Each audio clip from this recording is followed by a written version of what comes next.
Hello bachon, welcome to the YouTube channel of Genius Science Classes. In the last lecture we have completed moment of inertia, and today we are going to discuss and we are going to perform the derivation of kinetic energy of rotating body in rotational motion. तो बच्चों chapter तो अभी वही चल रहा है rotational dynamics, but rotational dynamics में rotational motion start हुआ है और रोटेशनल मोशन का आज पहला important derivation that is the kinetic energy of a rotating body. तो बच्चों इस टॉपिक पे कैसा क्वेश्चन एग्जाम में आ सकता है पहले ये देख लो. Derive the expression for kinetic energy of a rotating body. Mathematically भी पूछ सकता है कि show that kinetic energy is equal to 1/2 I omega square. And also the question can come show that kinetic energy is directly proportional to N square of the principal quantum number.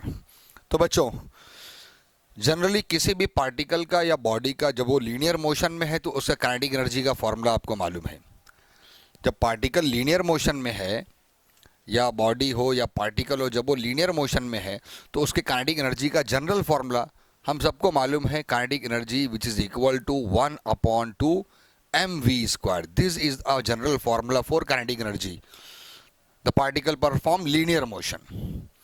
लेकिन अब ये है kinetic energy of rotating body, यानी यहाँ पर particle rotate कर रहा है इस एक्सिस पे. This is the axis of rotation. This axis is called axis of rotation. Okay जैसा कि मैं आपको इससे पहले भी दिखा चुका हूं, मान लो ये एक्सिस ऑफ रोटेशन है और ये बॉडी रोटेट कर रही है. ठीक है, ये प्लेन बॉडी ज़रूरी नहीं है, नॉन यूनिफॉर्म बॉडी भी हो सकती है किसी भी तरह की. It is a rigid body. तो बच्चों पहले तो इससे पहले अभी हमने फिजिकल सिग्निफिकेंस लास्ट लेक्चर में देखा था. ठीक है, एनोलॉजी से मैं पहले आपको बता दूं कि कैसे आप हमारा formula kinetic energy of rotating body का क्या आने वाला है. जैसे कि आपने फिजिकल सिग्निफिकेंस में देखा था, रोटेशनल मोशन में ये कांस्टेंट वैल्यू है 1/2. रोटेशनल मोशन में, लीनियर मोशन में मास और रोटेशनल मोशन में क्या था, मोमेंट ऑफ इनर्शिया. यानी moment of inertia plays same role in rotational motion, the mass plays in translation motion. And ये linear velocity denoted by v, तो angular velocity denoted by omega. यानी हमारा यही answer आने वाला है, डेरिवेशन यही आने वाला है, kinetic energy which is equal to 1/2 I omega square. और पूछा भी है show that kinetic energy is equal to 1/2 I omega square. ठीक है, डायग्राम मैं पहले से बना के रखा हूँ ताकि हमारा टाइम जो है बचे. अच्छा, फिर भी जो है मैं एक्सप्लेन करता हूँ. सिंपल डायग्राम है, इससे पहले भी मैंने जो है मोमेंट ऑफ इनर्शिया में डायग्राम ड्रॉ किया था, आपको समझाया था. फिर से देख लो. This is a rigid body. अब ये बॉडी ड्रॉ करते टाइम जरूरी नहीं है कि वैसे ही शेप में ड्रॉ होना चाहिए, ऐसा कुछ भी नहीं है. ठीक है, एक्सिस ऑफ रोटेशन. और इस एक्सिस ऑफ रोटेशन के अलोंग ये बॉडी रोटेट कर रही है, रोटेशनल मोशन परफॉर्म कर रही है. इसमें नंबर ऑफ पार्टिकल्स हैं. मास m1, the particle mass m1 whose distance from the axis of rotation is r1. Second particle whose mass is m2 and its distance from the axis of rotation which is r2. Third particle, its mass is m3, its distance from the axis of rotation r3. और इसको बोल दिया nth particle of mass mn and distance is rn. ठीक है, तो बच्चों अभी अगर ये बॉडी पूरा रोटेट करती है तो this body is having constant angular velocity omega, और हर एक पार्टिकल का भी एंगुलर वेलोसिटी सेम होगा, कांस्टेंट होगा, जो पूरे बॉडी का होगा. लेकिन लीनियर वेलोसिटी हर पार्टिकल का अलग अलग होगा. The particle which is having mass m which is having linear velocity v1, second particle का linear velocity v2, third particle का लीनियर वेलोसिटी v3 और nth पार्टिकल का लीनियर वेलोसिटी vn. तो मैंने दिखाया आपको linear velocity of first particle v1, second particle v2, third particle v3, fourth particle v4, nth particle vn. हर एक particle का एक्सिस ऑफ रोटेशन से distance r1, r2, r3, r4, rn. हर एक particle का मास, फर्स्ट पार्टिकल का m1, m2, m3, m4 and nth particle का mn. तो बच्चों these are the distribution of masses from the axis of rotation. लेकिन बोले sir इतने ही, अरे इस बॉडी में बहुत सारे पार्टिकल्स हैं, बहुत सारे, हम सबको नहीं ले सकते ना. तो कुछ पार्टिकल को लेके हम स्टडी कर रहे हैं. हम क्या करेंगे, हम पहले एक पार्टिकल का काइनेटिक एनर्जी निकालेंगे रोटेटिंग मोशन में, रोटेशनल मोशन में, फिर दूसरे का, फिर तीसरे का, फिर चौथे का, सारे पार्टिकल का निकालेंगे. कुछ पार्टिकल का काइनेटिक एनर्जी निकालने के बाद उसको सम कर देंगे, जमा कर देंगे, ऐड कर देंगे, और फिर हमको पूरे बॉडी का काइनेटिक एनर्जी मिल जाएगा रोटेशनल मोशन में। ठीक है, तो बच्चों अब डेरिवेशन परफॉर्म करते हैं। ओके, अच्छा अब ये आप एक सवाल किए सर, जब सबका एंगुलर वेलोसिटी हर पार्टिकल का सेम है और पूरे बॉडी का भी एंगुलर वेलोसिटी सेम है, यानी जब बॉडी घूम रही है तो हर एक पार्टिकल घूम रहा है ना, तो एंगुलर वेलोसिटी सेम है। अब वो चाहे नियर वाला पार्टिकल हो चाहे फार वाला, नज़दीक का पार्टिकल हो दूर का पार्टिकल हो, जब वो घूमेगा तो एंगल सबका बराबर बनेगा। लेकिन जो लीनियर वेलोसिटी होती है वो हर पार्टिकल की अलग अलग होती है, क्योंकि जो पार्टिकल नज़दीक है उसका लीनियर वेलोसिटी कम होता है, जो पार्टिकल दूर है उसका लीनियर वेलोसिटी ज़्यादा होता है। देखो, अगर ये एक्सिस से नियर एक पार्टिकल है और एक्सिस से दूर एक पार्टिकल है, ठीक है, अगर ये पार्टिकल यहाँ से यहाँ तक गया तो उतने ही देर में ये पार्टिकल यहाँ पहुँच जाएगा। तो नज़दीक वाले पार्टिकल का लीनियर वेलोसिटी कम, दूर वाले पार्टिकल का लीनियर वेलोसिटी ज़्यादा होता है। इसीलिए हमने हर एक पार्टिकल को, अब इसमें कोई नज़दीक भी हो सकता है, कोई दूर भी हो सकता है, कोई फिक्स नहीं है, ठीक है, इसीलिए हमने सबको V1, V2, V3 अलग अलग नाम दे दिया। ठीक है, तो all the particle having constant angular velocity and body is also having constant angular velocity, but the linear velocity of all the particle is different. Then अब हम जो है इसका डेरिवेशन देखते हैं। ठीक है, let the body consist of n numbers of particle whose mass is m1, m2, m3 and m4 up to mn. And this particle situated at a distance r1, r2, r3, r4 and rn. The particle situated at a distance from the axis of rotation, which is r1, r2, r3, r4 and rn. And all the particle having different linear velocities.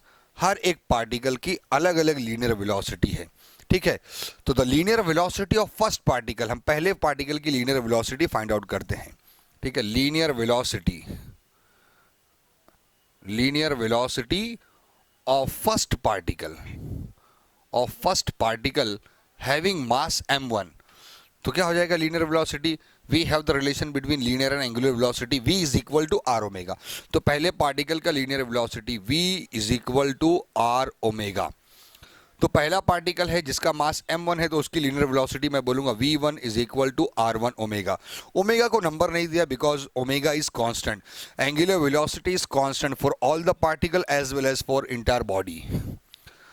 Therefore the linear velocity of second, अब मैं बार बार लिखूंगा नहीं, तो linear velocity of second particle similarly v2 is equal to r2 into omega. For third particle v3 is equal to r3 into omega. In general linear velocity for nth particle vn is equal to rn into omega. ठीक है, हमने हर एक particle का linear velocity का value लिख दिया।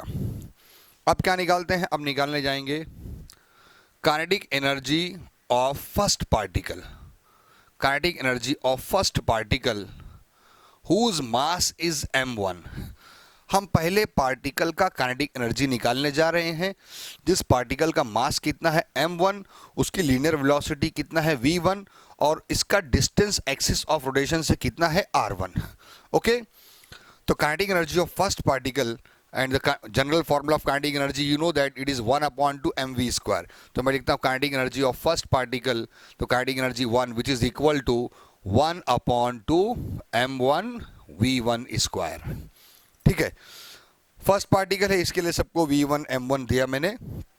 अब मैं काम करता हूँ बच्चों, ये लीनियर वेलोसिटी v1 का वैल्यू इसमें पुट करता हूँ, तब हमको एंगुलर वेलोसिटी का रिलेशन वहाँ पे मिलेगा और रोटेटिंग बॉडी के लिए पहले पार्टिकल का वैल्यू हमको मिलेगा। Therefore it is 1/2 m1 v1 का वैल्यू क्या है r1 ओमेगा और ये स्क्वायर, तो v1 की जगह हमने r1 ओमेगा रख दिया। तो बच्चों हमको मिल गया kinetic energy of first particle which is equal to 1/2 m1 R1 square into omega square, ठीक है। सिमिलरली, अब डायरेक्ट इसको लिखेंगे, similarly kinetic energy of second particle, kinetic energy of second particle whose mass is m2, distance from the axis of rotation which is r2 and velocity is v2। तो मैं वापस से ऐसे सॉल्व नहीं करूंगा, जैसा इसको मैंने सॉल्व किया है फर्स्ट पार्टिकल के लिए, सेम मैं सेकेंड पार्टिकल के लिए लिख दूंगा। तो kinetic energy of second particle which is equal to 1/2 m2 r2 square into omega square. Kinetic energy of third particle is equal to 1/2 m3 r3 square into omega square, and similarly the kinetic energy for nth particle which is equal to 1/2 mn rn square into omega square।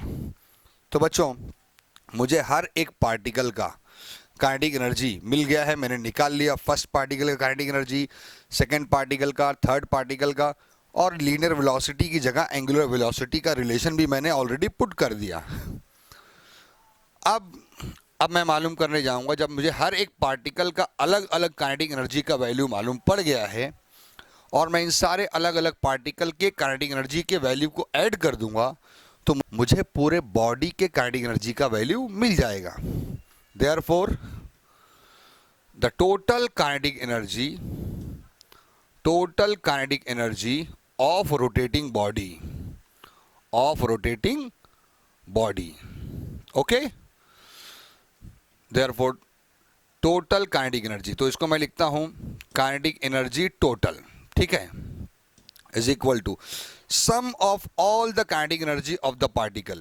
सारे particle के kinetic energy को add करता हूं, first kinetic energy of first particle plus kinetic energy of second particle plus kinetic energy of third particle and up to kinetic energy of nth particle.